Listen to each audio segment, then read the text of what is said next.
Ahanba Maktada, Salai Story Channel gi mahut sinjaduna, Panthoi Mangang na mayambu, taramna oksabagaloinana, ikok no na khurimzari. Ngasi su mayam gi damakta, nungairaba Funga wari ama, puduna lakjari. Wari asigi mamingna, Laman khumba.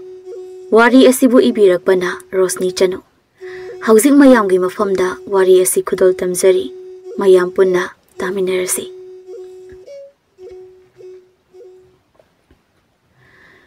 Angamba amadi Athouba, machin manau oirabasu, yamna khene. Athouba madi ing tapche, mi da lanjade. Mi gi mangna ba thabaksu tawjade, adubu angamba madi, mayamba ga yengnabada lokhat payaba amatta yawde. Maram chasu yamna luzade. Adubu ma mayumdadi lanjada bagi saklon lawduna lay. Somdana lingthoi, masibu saksa ba kana themli. Ise, laose, imana ngaiduna lehore. Chak chathurasi. Langlen manau na pina hairiba wado karimata khumda ongduna kaptun le. Masegi mataudu yengba ngamda. Linthoi masu machibu konsinduna. Iche, nang kapanu ba? Nang na kapadu uraga. Nanau lebung khangde ba? Nai chathur. Chalo. Isi horen charage. Yarai. Punna sagadabani. Ichi na sak phasana sarak trisi kayam kuire. Lao si ichi. Lao. Ichi. Nangai khoi bu nungsi drabo. Langlen manau bu nungsi na yengduna. Karigin oi bu nungsi roi doino. Ai gini haibada. Imaga na kanatana. Kana bu leirige. Lao. Imangai hore haido. Chak chaurasi. Asi hairaduna machin manauda chakhumda changkre. Masa ani bu changlak pangai riba mamada macha ani na changlak paduda tapna wangang le. Lao lao chak si sari ngai da chatho asi. Ima ise ibani pullage pullo pullo. Asi haiduna mama masa ahumda chak sa bahawi adubu langlen madi chak ti sada chak to dum totuna mangduna le. Machagi mataw aduda mama le haudu watap nangang le. Achaubiya. Kaidawri nangna chak sada. Tumina mangduna laibade. Kaidawragi isabu. Kari nungai tabalege. Nasaga ngamdabra. Kuire. Isa na sak mapung pana saraktaba. Kari sitaw di ima. Ay chaning dabagine. Mama na machada muna yengduna wa makatari. Nangse. Ima na tabum tara na puraga. Aigi isa ko khallahan oina uzakhibi isane aduna nangna nungai tribado karino haiba khangdrabasu nangi na sada nungai taba ama leiri haibadi imana khangi hayo karino nangna nungai tribado imada walot kano mama gi wadu da langlen khang bangamda mama bu chena konduna wari pumbali thori machagi wari adu tabada mama le haukaptuna Machagi mamai da kupang na sese thazili. Nang boy gi sa ne haibada takot chaba bhawe. Nupi ama oiraga. Kari kino. Nang na nupi ama oibagi magun machet ama tanghaw panghamdri ba. Leisabi ama oiraga. Kari gi leisabi oibagi palnam khairuri. Nang da sija khro. Nang bu hingbagi kari kana ri bage. Ima. Ai lale. Ima ai bong tak akpi hoi ma. Ay lale ma. Karigi ngakwi ba? Nang nasut patri ba si karigi no? Pupang sudan na yolak pa ne. Lukrabi machane. Warak pinabalay tabay ne ay namina ay nabaduro nang napamli ba siya? Si Zakro! Nang da si Zakro! Nang da si Zakro! Mama ka machega nangang naribada. Linthoi taba tamagtay. Wa amatadi ngang lude. Athouba machegi lamandi khumge khale. Nupi manabu kari laman khumdauriba. Matamdi asum haukhre. Nungdangi matamni. Mi pumna maktumna khre. Langlen madi tumba yada hiptuna leiri kapas lepte. Wakhanda khanjay langlen. Aina husik tawgada base. Karino. Nang magna asumna tawrakani. Asumna onkini haibadi. Ay tazarudaban. Adubu Nanggi launang wahayda thajarabi aise. Ngasidi mayranbi na mainungda songsinduna maysa khangbaga pangkha oire. Aibu hingkisira. Kanadrabi laika tarabi aina hinglaga karibu kanagani hausi. Ima amadi inauna bida awa pulam oina bani. Aina patraga moiba ikaiba nangan ba ipamde. Asi khanduna langlen tamlambadagi phuk hawgaduna sakhum lomda laktuna thori koithi thiri. Mana thiri badu phangladuna langlen mamang lomda laktuna thongdu mama manau takhini khanduna tapna hangduna thoklaktuna makhoi gi thongalda hawriba hainau pambi adugi manakta lai. Wakhandasu Ima Najadi hantang mapoksigi Ima gi laman singbang amda chalag Matangi mapok haibaduna layramlabadi Ima gi nachaway na pokduna Ima gi laman singjagi ko Ima Lintoy Nang naichibut na sing na nuksirabadi Ima mo timsin biduna Ima ka nungay na layro ko Nachihay di patabi Ima ay pachita na papulag pamachane Naway na ikay ba nang bado Ichihiyag bagam loy eh Asi haiduna langlen Hainaw pambi aduda Aroy ba oiki Langlen magi wakala sibut chum libra Aranba khongthang ama thanglui haiduna amuktang tang no popami oi mapoktu kaisu leida khangmu thakta loisinba wakhal thenmali chakhiba madi chatkre mama amadi manaw nu pidi kari o heugani mathangi numeni leihaw hawgalakpada mamang thongga du ihang hanglaga leirambadуда mamang thongsina hanglisina kana hawatkraba jano asi haiduna leihaw mangolda tholaktuna Korau hanbei babu kuram laga imungi thabak sasa tauksili. Wairam sitpa sengba loiraga iruzagi haina pukri romda lakpada ure. Thonggalgi hainau mathakta mi ama yanduna leiribado. Adu ubada leihau pakhana sinsilaktuna kanano khanduna yengi. Mana manak yoksilakpadadi machanapi ahalna sakfam ikai kaina leirambada ubada leihau madi masa pumba tu zungkiba khanghaude. Ma masagi makhong konduna Athouba Imagi bema Imadi mangle dana Kayo nang natawriba sibo Imadi mangle Imana kara sa hinghang taubada Nang imabu waraw doon na salabro Imadi sakre na ko Imadi loire imagi bema Imagi bema Mama na law khong duna kablakpaduda tumduna leiramba linthoi mama gi khonjel tariba maikai yengduna paraparap chenthori oiramliba phibamduda linthoi masu makhol thokna mache gi makhong konduna kapli iche kai noi chen dorisibo iche nagi ma ga yakem no sitrabo iche Ay mo kanala iche kaugday no iche Nang sakino iche Nang sakino Iche yaugdo na imay ko yan itang kamay liyaugdo na iche Iche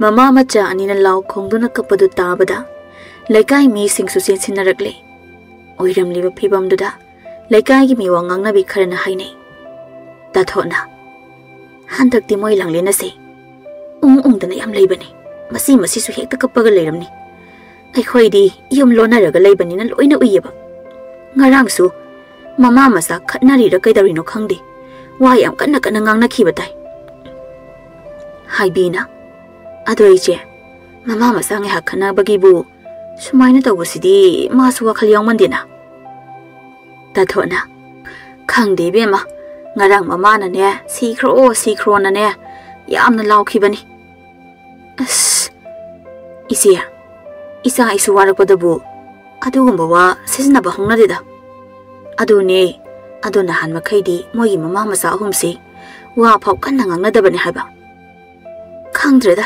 hojikana ngang singsi wakal amada khanthana de chatkiba mabudi phare lehoriba mama manaw pi sidi yengba ngamlibra tawrise asumna langlen magi mathau mangamdi mathang mathang pangthokiduna lana thoram su loisinkhri andubu mama oibi manadi machabu kaukthokpa ngamda leiring asisu ima chaksi saringaida kidang chathongna batawrase ima chaningde ima chaksi sum chadrabadi nasado yam soksilani la oima chaksi kidang chawrase atombi ima nachege masak tu khidaba thabum ani hele nase du karam leiram gani lairam lenda nungai na leiram gadra nache do ima bu waro khraba male ima yam hena khanjala no base laose chak se khara sa thurase ima na duna sum leiradi ise gi thawaina nungai bahna de atombe ima chak chaning de nang cha thuruso ima nang na chai budi kari sunung sidraba na chai gi di kari su khandraba ima na chak cha se handradi ai sunga si degi ising lila amba phau ai thakla ro ima macha gi wad da lei hau macha da nu sine yengduna wa hairi hai angaubi mama na macha bu nu si di haibro kari gi isa gi khandani haibage ima na ngasi hingli base icha gi damaktani ne he adadi la oima chak chawrase hoi lao aduga ne dombi matung dia dugumba wa haiba yade ko ima tabada nungaite asi haiduna mama macha do imung da changki matamagi khongsati kanana phaba ngamgani chahi ama haukhre haujikti lai hau amadi linthoi langlengi wakhal khara na thaiduna hingma ngamjari nomagi numini linthoi thangnaba khunda mata sakhen biga loinana lakpani halakpagi lambida linthoina ida sigi marup se loirabani na marup kya wale yamdre deida phanek marup ahum khakta ngaire as phanadi yama mani adu dita nangi phanek se hayeng upu amuk chandadana tokpa tare kaisu yamba na trida ngasi purei se siga phanek niputa ngairi ahum duga phangadi humbudramukti surani aduga to adawni ya ore marup kamata humudrai ba yamle kaino dude atopa yawdrasu yari ida khoidi nasana sajaba haibani na phaido ai khoidi haidabani na khari yoksindradi hai migi mayumda chatpada kari su pudana chatpadu su yaba na tedo hausiki matamda punariba onpo singsiga yengnabada ai phane humdra kai sidine kaisu na teda hoida chume hausiki matamda luhongba amada changnariba selma yamse lairaba nomagi suraga chari bai khoina gadi yawba ngamni thajadreda aduna ina khunba makhoigi wani danaida lairaba ikhoigi su ngamjaba khara puraga loire adubuneida hauziki matamse kaino mani nupa dasu nupi sel paibi awon pot yamna purakadabi oina thinare hoi nupa khuding mapudi nate adubu ayambana di loina thinare adugi wadi daibema nupa da nate hauzikan gi manem singsisu ayambana mause awon pot yamna purakadabi oina pamnei adoira seita aidi lohongbada awon pot yamna pubagi lamjense yawningde pudaba yadaba bukhama matingkot ama khuzai ama chingphu ama ngaruba asina chingba maroiba pudaba yadraba singse nataba atopa ehenba mata puningde chameda nangna haiba haujikti kadaidagi kanagi chaphu yan khabai loina yawnare adudadi masana tum tongana saninga patabani tongana sabiya ba posei loina sunaba hapabanina adunida aini yam khangningi se nupa mayum dubu maudu laktringaida chakse kaida thongba jano khabai duna dum Hendang thong bada uti sagim otpagum koro koro okhaira pataba. Asum namata ani do apam pam da haina duna sumlak pada khun ani taina pham khunjin yausilakli. Sumlak pada Athouba hoina lakli badu makhoi sui. Athouba mamana ba makhoi masen su haini munana. Itausing yengune ashida lishabi ni khuglaise. Ekhoi khungi lishabi di mande masak si zon thong na sangkhon khre. Aidi oi thangbi se siwina oijagi. Mataugi wadra tomba marega do itat tat khai. Kariya nasak kuthi duga nupi masak fajabasu pami. Kaino ida sakthi bai khoi so pam nungsi khange. Sakthi radi nupi masak fajaba nungsi ba pamba yadabro. Sakthi ba nupa na hen bane nupi luna toba. Aduga sakthi bai khoi shini. Nupi masak fajabina yam pam nei se. Soy de ida minga saka sa minga saka sana ba haidina tro nangi do chingdana khaptana le shibu aina ro yari ida Athouba kori no sina mangdana leisina ho ida Asi haiduna munana Athouba gi manamda khupangna se thai. Athouba khangpre khangna. Kai nei da. Adu kana thari dubo. Kai dro nangna yengi do. Mina ko bota da khe. Ida. Asi da lak liba leishabi ani sha. Ikhoi le kai gi leishabi rane. Ho na ti ei. Ikhoi le kai de bo sok phajabi leishabi lebro. Adu gane. Phanek asang ba set pi se asimadi mi yeng tabiranu ko. Mataugi wadada Athouba matauda mamit phaina yengi. Laisabi ani dusu mogi manak yausilaktuna hentoktuna satpa hauki. Munana khangko kowi. Isan dongai bikhoba. Kainum dangjagi. Sakhen bina. Akhoi bare ibung khoi. Aw mane kainum dangjagi tawbani. Ibung khoi akhoi di swai dagi nati. Nati haibudi khangida kainum dangge tawni. Kari wana ibung hangada boirabati hangbiro. Namise mayum sangki dauri. Isal hoise kari khundagi oideno. Aduga isal anigi mingna kari kawgono. Chumna sum hangbani ko lana khanbe yade. Sakhen bina. As adu hangbaira. Ibung khoi nai khoi ani bu khamlise. Ai khoi budi si thangnaba khunchidai ne. Mingdi aigina sakhen bi. Ita sigina linthoi. Athouba machinda tumina soli. Linthoi haba.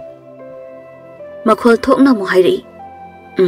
Ado linthoi se wasop da ngangde kaigino. Itana ngangli siga chapmana yebung. Adodi ibung akhoi amuk chalukhige ko. Asi haiduna mata ani do chatpa hawi. Tongbana hathu adu hairi. Ijal hayeng do ai khoi koirake. Munana Isal hayeng do ikhoi koirake noi tholo singju samina si na tronang haidi torido. Tomba hoi haibago mangakta nomi moigi matau adada mata ani du sunoktuna satkre. Athouba madi linthoi hoina satkhiba do yengduna momon noktuna lehawi. Mataugi matau adada munana. Yare khara yengadi adongai khoi ta. Karamba nei tawni yengise. Sagen bise asimadi yengbiro nuko. Asimadi Natao adum hotnarake. Miss yengzade koi khoi. Aina yenglisidi mi phane angang wo setpi linthoi se asidane.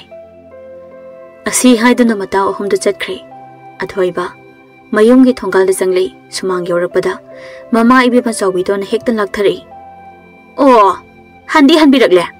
Ngasai euksak tokpaga khutchup lupaga laikai asima sinba thongna koyuraga. Numisina mayumda changkhidawre hairaba kanda halakli baneba.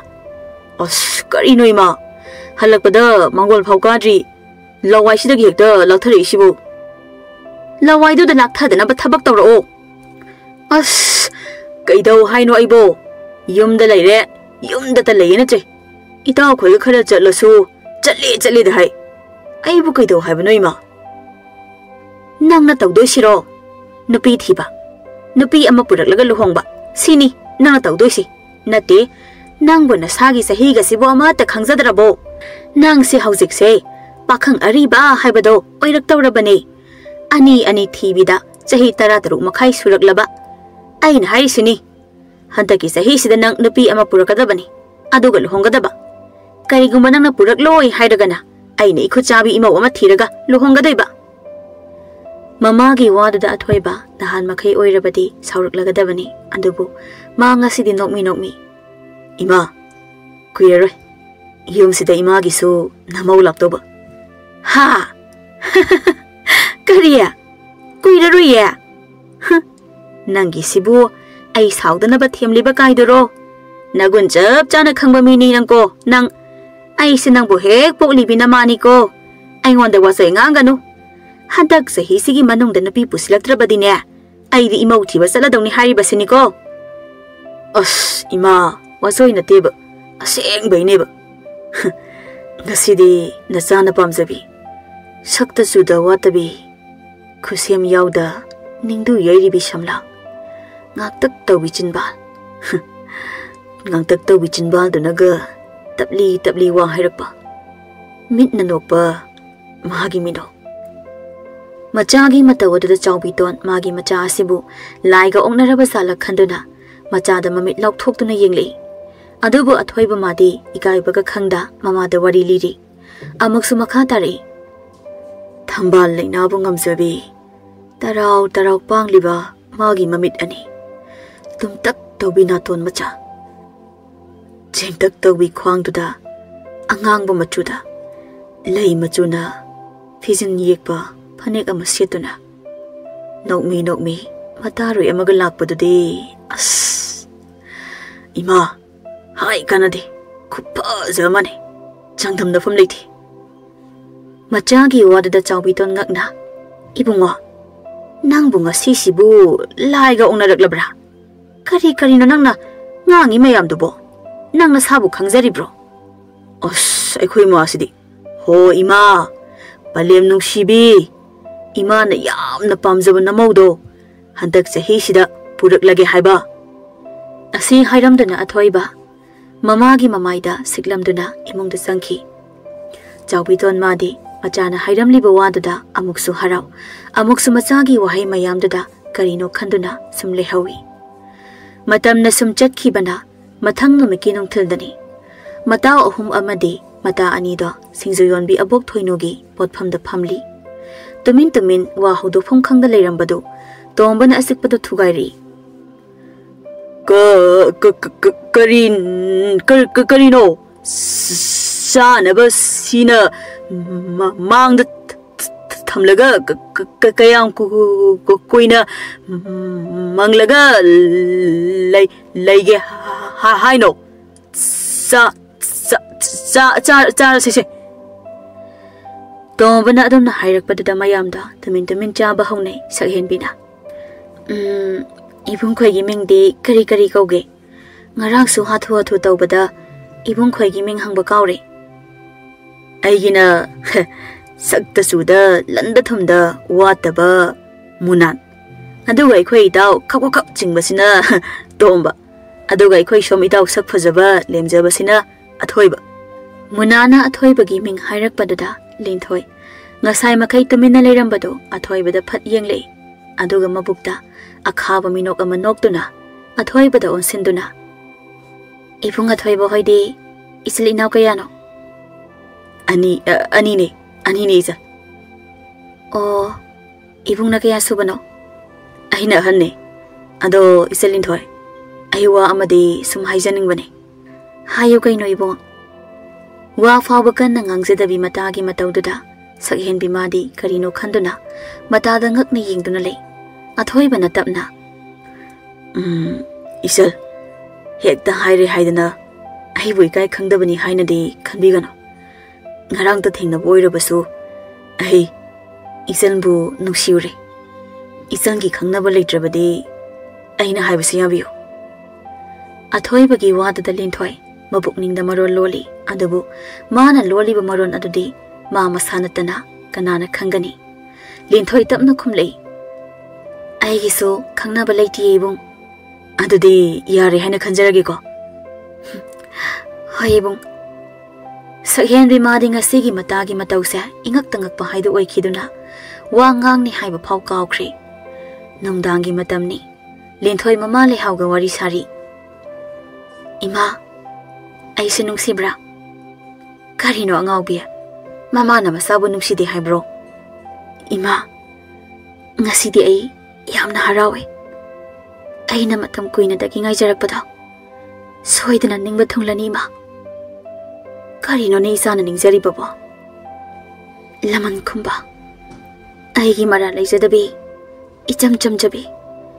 Mi da wa ngangbada phau kanna ngangjadabi. Ai gi se nuksibina matang matam chada. Ai khoi bu thadok tuna chatkibagi. Maram aheliba misaktu bu khatpa. Sini ima. Na chana matam kuina dagi ngai jarakpa. Adubo ima. Handakti soidana thunglagani. Mangle. Ima gi bema. Adum tan tawba yade ko. Nangna adum na tawrabadi. Ima di kari ohewgani. Ima gi di isa khaktani. Na che kaina bagi maisak phawba kokjingai. Ima isa gi maisak amuk khangba ngamlaroi. Mama gi wadu da linthoi kapsu kapli amuk su nokmi tawduna mama bu themlei. Ima karigi nacha aiga kaina bagi maichak ima da phangani haibage. Nacha aina soidana ichegi laman khumgani ima ga su kaina roi. Nacha aibu thongna hapiyo ima. Machi amagi damak manau amana kari tawba ngame haibada aina soidana utkani. Aduga magi imung manungsu aina macha manau kaina bagi maichak to soidana phangangani. Ima pele. Ima gi bema. Ima pele. Nang bo aigi isa hoina phangjaba. Icha hoina poksaba gi mahai yale. Ima na icha gi mafam da bor pirabani. Isa na tawge khaliba thabak to. Na bai pak poizo ko ima gi atombi. Na chigi laman soidana singba ngabo yuko. Asi haiduna mama macha ani do kondana kaminai. Madam na sum hauki bana Athouba amadi linthoi makhoi ani nungsinaba chahi phajankhri. Moi ani na sinbiduna munan amadi sakhen bisu ahan ba oina unajarami. Sakhen bi machinda murum sonjei. Karino masino pasibo. Waso amata ngangde. Nahan makhai ta Athouba ga itaga unaba lakpadati wa ngangbane ba. Ngasi sina wa ama phawngang risibu. Maya ga senglaktraba jalo masino pasibo. Magi yathi thangbu ukini khali jalo. Natraga swara manam nam thiba khamkhini na tori jalo.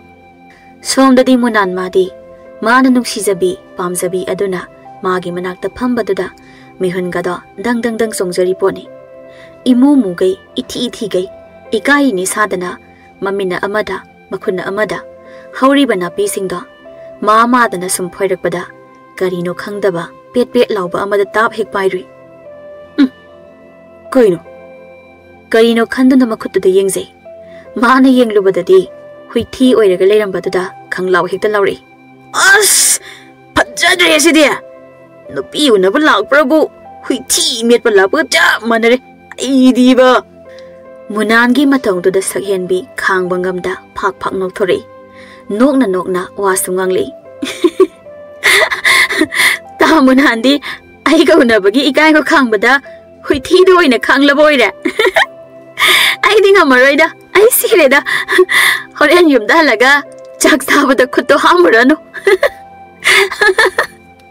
Asi haiduna sakhenbi kanna nokli sum noklakpada sakhenbi masu khangauda maning lomda makhol khara hauba ma hek thoki. Sakhenbi noklambadu chap lepi. Munan masu makholduda sakhenbi da munna yenglei. Aduga sakhenbi da makhut thindun noklaga hairi. Kaino hojikidudya. Sakhenbi nangbu hangoidubu adu kanna phamjinbiri kaigino. Amta thadokpigo. Siba tare hangoidu. Munangi waduda sakhenbi ikaiduna karisu khumda phuk hawgotuna kanna hekda chenki. Moi anigi matawaduda somda linthoi amadi Athouba ngakna haine. Korino ni sina wari sanau hairaga nok payaba nok minaraga saghen bisina hotana sing krishna makhong gamni ngajalo as karina ta thoiba mathong sab amate ngang de ngasai de hoi ngasai de gi nok minaramaga kanna sen khiba sida haibani nangondaga anda chalasi kholasi hairam da basida hoine ta thoiba kona mo narase ai su sanglage ibani punna thoglaga ai tomta lehawradi horen imana mungang batare asi haidana linthoi phuk hawgutuna chatke tawi athoi bana linthoi gi makhuta ta phaduna ngai khoi gwam thai gi kaino ba hairese sasat ai sanglage ba ai ngasi sarukdana gokai pura sakhini yam thengadi as wasai sum ngang le haida boy radine ai sangagi haige selekta haibangam da dorine haide oiradi hairomi ta thoiba nangbo ibani karam kanda sense hainoba is adoire nanga side gi haige hairaga sum haidrise hoi bunga adudi yang watli ai angang yam oiri kuiba yar somde imana napi thiro na khangla ngamjai nang angang oirasu aidi oitri adunani aigi su khar khalo chahi kunthra mari changa bane ho nana kunthra mari changla asu aidi handaki kalen sida chahi kuni thoima pung phakhi badang airi aduna ngam khiroi adoiradi nang asium da hanbe yaroi aiga punna chaladamne ta thoiba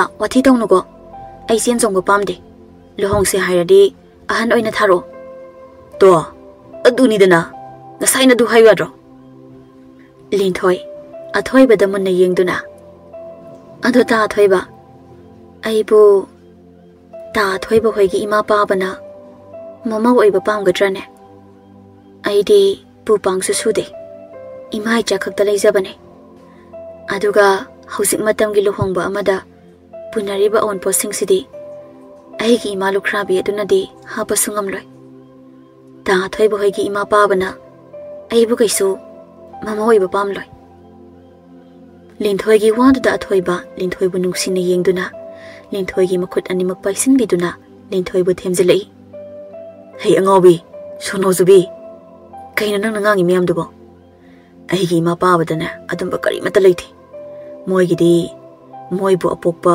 mama mapa makni khanba ngamgadabi mamong ni pamli base adumba henba phatta pokalam ta khanba yade ko awan potki nangna wabi haide kari mata purakana imana nangini haina angamba khara hapibado harau pudunu lo namit afaba ma yengduna ahal tharage chalo yum jango phajana sangu ko asi haiduna linthoi do mayum lomda sanghanki athoi ba masu mayum lomda hankhre linthoi mayum lomda sum lakpada makhoi thongal yoromdai matana letuna leibada uraduna matagi nakta sangsilaktuna kaino ita nangna chalagi kholagi ga amta hairamdana charang mange nasa khap tawraga khapaga paigri dubo itai bema ngasidi natagi numit suraba male chopi kaidari no haija nangi haunabi nokpada khubang na thabido tawri raba hoi bema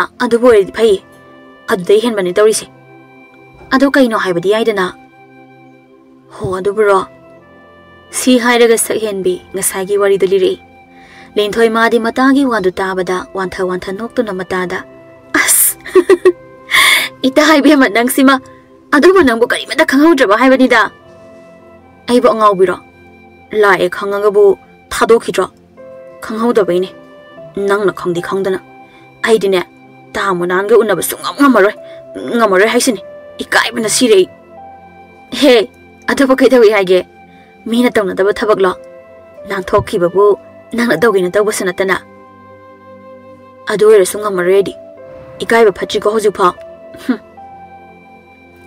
asi haina duna linthoi masu mayum chang haure saghen mi masu mayum damna jatkre somda su adumangai mataw ani do ngasagi wari lina duna nok tan halei matam magi khongsatpu taibang kanana matik leiduna thinglugani nong manini haukhiduna athoi ba mamada wa haudui Imana khara phanaba sinbiro. Hoi hoi. Imauduna adumna hairabanina. Napaga tanaraga namit apaba ma yengduna chatlagi. Asi haiduna saubiton mana sinduna. Mapuraiba hana thaduna wa haudo haluraba matungda amu Mangol karure. Mangol karaba matung khara leiraga waroipot amuk pure. Waroipot puraba matungda haijing kharai puraduna luhongba namit yaurakle. Luhongbagi ayukni Linthoi.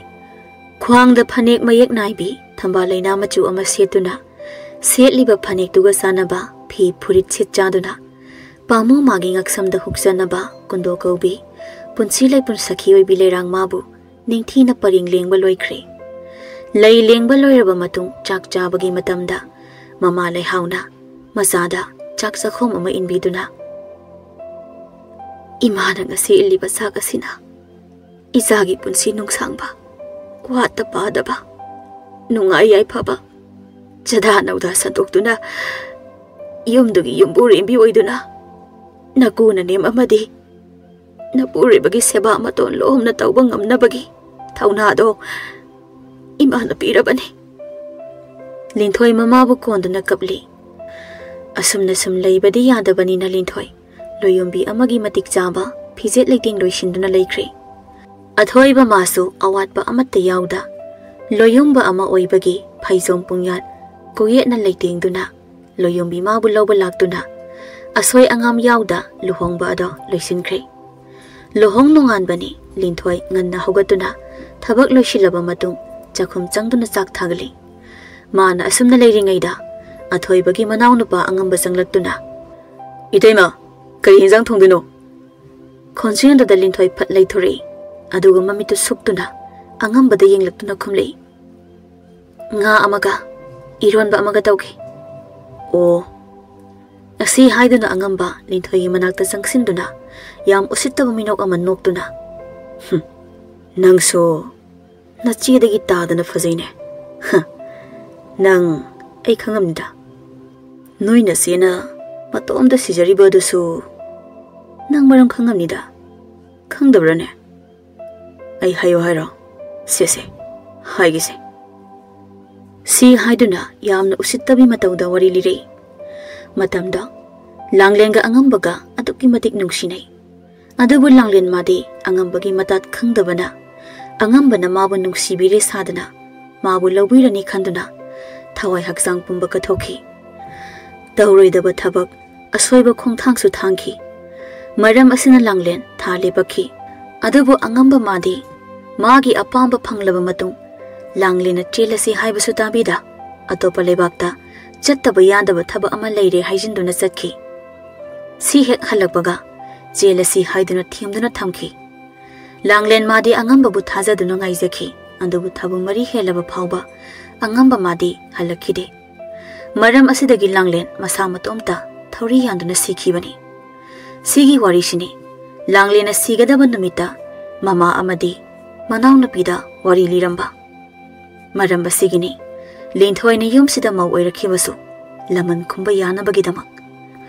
Mache kainabagi awa chaitheng adubu imung asidasu phanghange khanduna anghambabu makhutmakna hatge khanduna wari du liba loirakpada angambana Linthoi da usittana. Noina sina nausina asuk yam phajaisibu karigino nasidagidi nangna heline. Linthoi na wa khumgi hek tawbuga manem changlaktuna. Ibema kadai kadai ima iron bagi masando sembiraklage. Haima atomba nangsu leiramlira. Hoi hoi ma iteima da kari hinjang thongduno na hangambane. Asi haiduna angamba thoki. Chawbiton mamaudo onsinduna. Ibema nanaw nupa se khara ikai thiganbani. Wa su kaya ngangjadabani. Mana soiba lanba yauraklagasune nang karisu khanba yadeko. Nakha thabani khandokadabani ko. Hoi ma ai kaisu khalloida. Sesi saksi loisilagane hore noirongi mi lakpagi kari kari amuk siam saba haunaba. Asi hainaduna mani mamok chakta loisinminaduna chaksa thoklaba matungda horengi thabak amuk loisinkhre. Matam masu sumsum chatkibana yum asida Lingthoina leirakpa tha taruk surakle. Adubu ngasi fawba ma angambagi mathakta karigumba amata tawba ngamdri.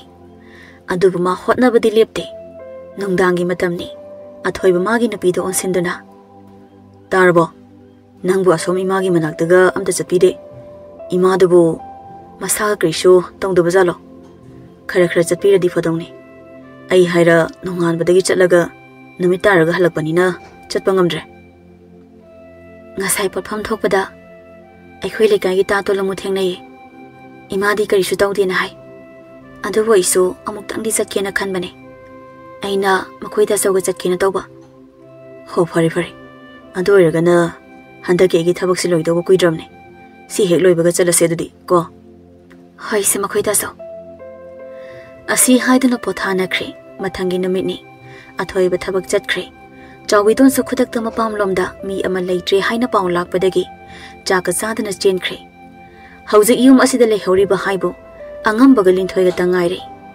Linthoi sak sasat loisinduna chathoklaga magi thokpa magi kada thonglonsinduna leikhre adubu ma wakhanda khali ngasi gi matang se chapti jarabane ai tanja se manghan be yate yam tangna phangba tanjane asi khandana ma ka gi thongdu hangtoktuna angamba bu kauri angamba tabro angamba nangbu itei maga pot amata thangmina silao angamba magi ka dagi sasat tholaktuna matai mo hogi ka da sasalai kaino kai pono thangdise ai thabuk chatoine sasa thangasi kanagi machaningol kanagi mache machalamo hat pachat ki haino Linthoi gi wadu da angamba Linthoi da sauna mamit khana yengli aduga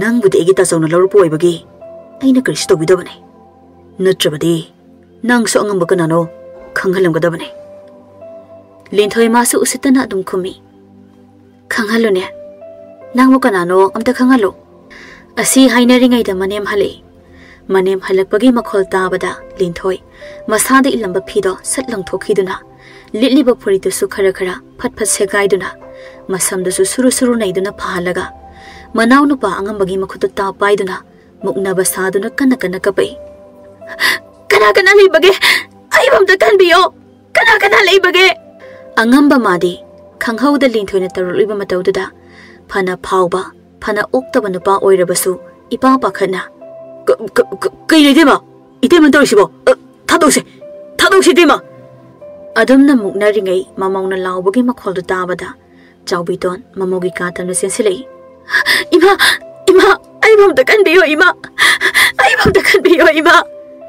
asi haiduna Linthoi manengi manakta sensilei chawbiton oiramliba phibamduda ngakpaga sauningbaga machagi mamai aduda khupakna thajanki nang makna chawbitol aina poksaba isa makna adusu nayambagi nupi natai mada ado tukutchaba lijat ima ailan yare taningde karigi landani natai ma asina yum asida lohonglakpa nong hek nganbaga nangna natai mada haikhiba wasingdu aina taramoy haina khanbra aina kaidawrugano thokhrabadi thokre khanduna tamina leithopane adubu nangdi sha mi manba sa oiramle mamagi wa aduda angamba wa amata ngangba ngamkhidri Linthoi madi mana haiba wada manemna thajabata natana wari pumba khanglambaduda ngakpa haraubana punsinkhre adubu ma kapsinnabadi lepte